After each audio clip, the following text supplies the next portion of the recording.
Hello everyone, it's Night Messenger, back with another horrific true crime case. Today brings us to Krakow, Poland, a beautiful city on the border of the Czech Republic and is well known for its preserved medieval architecture. Unfortunately, it also has a disturbing murder which happened between 1998 and 1999, when a ship made an unexpected stop because something got stuck in the propeller. This is the murder of Katarzyna Zowada, also known as the skin suit case. The following content contains disturbing material. Viewer discretion is advised. This story takes place in 1998. Katarzyna Zowada, a young 23-year-old, attended Jagiellonian University in Krakow, Poland. She originally attended college as a psychology student, then briefly attended a history course before majoring in religion studies. According to her friends, she was a nice, although sad and withdrawn person. Her life changed when her father took her for a hike, which they often loved doing together, but tragedy struck when he slipped and fell. He became injured from a spinal cord injury and soon passed away. Katarzyna thought she was responsible for her father's passing, which caused overwhelming depression, and even tried to commit suicide, which led her to get treatment at a psychiatric hospital. She lived with her mother, but spent most of her time alone. On November 12, 1998, Katarzyna was supposed to meet with her mother at the psychiatric clinic in Nowa Huta, where she had been treated for her depression. Although, she never made it to the appointment. When Katarzyna failed to attend a 6 p.m. appointment, her mother got concerned. She went to Katarzyna's house, but there was no trace of her. Her mother grew concerned that something might have happened to her daughter and contacted the police to report her missing.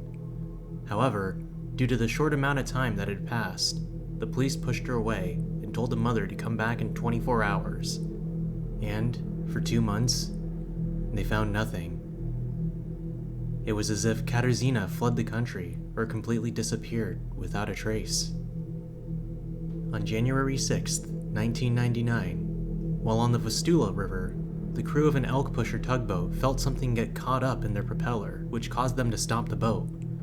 The tugboat captain came down to investigate what was causing the jam, and he thought it was just probably tree limbs, as this was a common issue. The captain knew that these issues could be fixed in a matter of minutes, so he ordered the crew to begin removing the jam. The crew removed the latch and were immediately hit with a putrid smell, almost as if it was a dead animal. Despite the smell, the crew proceeded to remove what was causing the jam in the propeller, but it proved to be much more difficult than they had thought. Whatever they hit was not a tree, and it almost felt like a rubber band which had wrapped itself completely around the propeller blades. This is when the crew began tugging on the object until they eventually saw a human ear. The crew then realized that what was caught weren't tree limbs or an unknown object. It was human skin. Investigators were called in, and forensics began immediately testing the DNA to see who the suit of skin belonged to. Sadly, it belonged to Katarzyna, whom had been missing for over 2 months. Initially, it was assumed that the body had been destroyed by the boat's propeller. However, when the body fragments were examined, it was discovered that the skin was deliberately removed from the torso, and the limbs and the head were cut off. The skin was detached and even sewed together into a suit.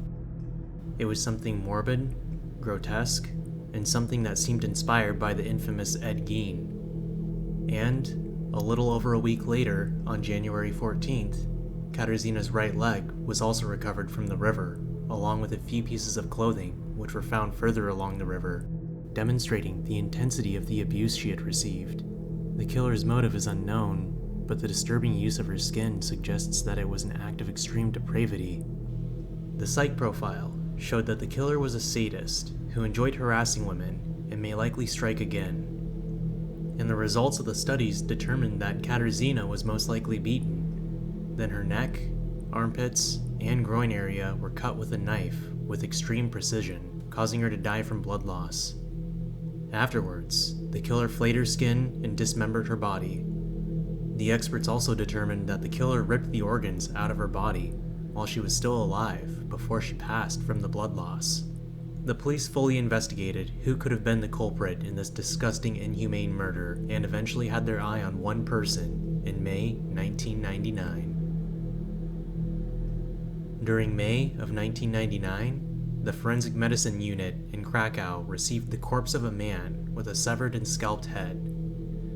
The victim had been murdered by his son, Vladimir W. I'm not sure why his last name was censored or why it hasn't been released and all we have is the letter W. My guess is that it has to do with confidentiality. I just wanted to put that out there. I'm not exactly sure what Vladimir's last name is. Little is known about Vladimir, his upbringing, and his relationship with his father. But what we do know is that he was a 26-year-old man from Caucasus living in Poland and stabbed his father to death with a screwdriver before skinning his entire face. One day, Vladimir lured his father into the cellar of their home and shot him with a stun gun. Once his father was immobilized, he stabbed him to death, then hung his father upside down by his legs and decapitated him using a surgical scalpel and shovel. Once his father's corpse bled out, he then took his father's decapitated head to his room and scalped it. Afterwards, he threw the head into the garden. Then he took a needle and thread to create a mask out of his skin. After he was finished, he put on the mask and his father's clothing, then left home and sat on a bench where he met with his grandfather. Vladimir pretended to be his father, and the grandfather, who was visually impaired, thought he was talking with his son. They even went to breakfast together until he finally noticed how different his son's voice sounded.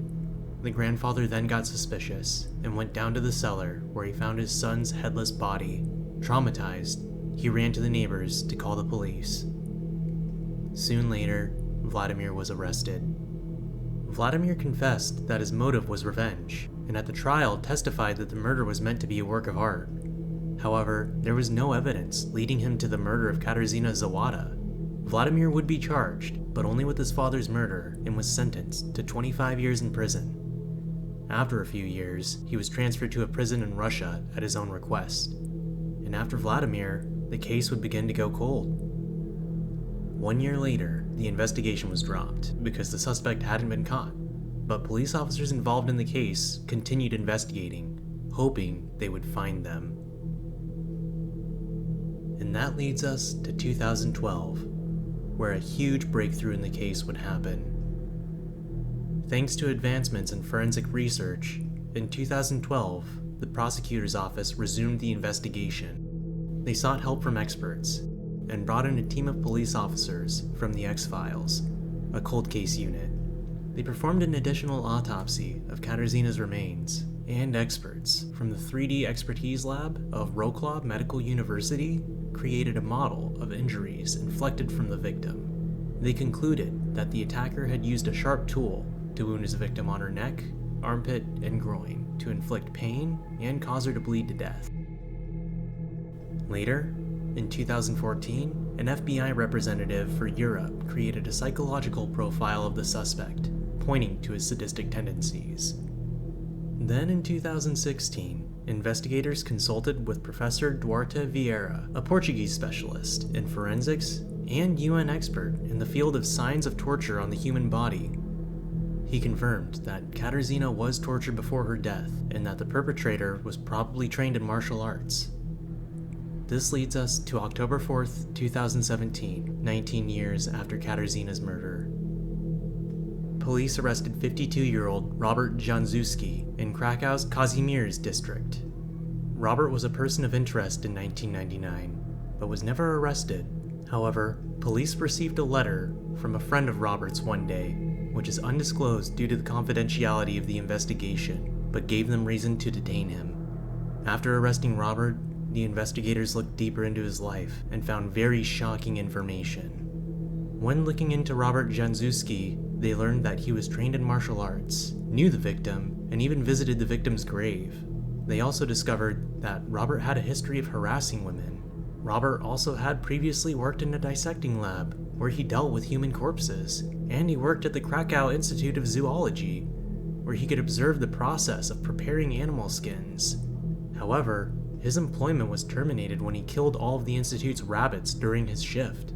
investigators knew that he had to be Katarzyna's murderer and immediately arrested him, then began a search of his apartment. During the search, they found blood in the bathroom. When discovering this, the bath and frame were secured for further testing in hopes that it was linked to Katarzyna. Robert was then charged with aggravated murder and particular cruelty. Robert still maintains that he didn't know Katarzyna Zowada and has no connection with the murder. The Court of Appeal agreed to extend his extension until September 6, 2018, while investigators gathered more evidence. In December, while still in prison, Robert complained of harassment from the prison guards. However, when investigated, they found nothing to support his claims. And unfortunately, due to the confidentiality of this case, there is not much known about the trial. They kept it pretty tight and there's not a lot of information on it. But what I did manage to find is that in 2022, Robert Jankowski was sentenced to life imprisonment for the murder of Katarzyna Zowada.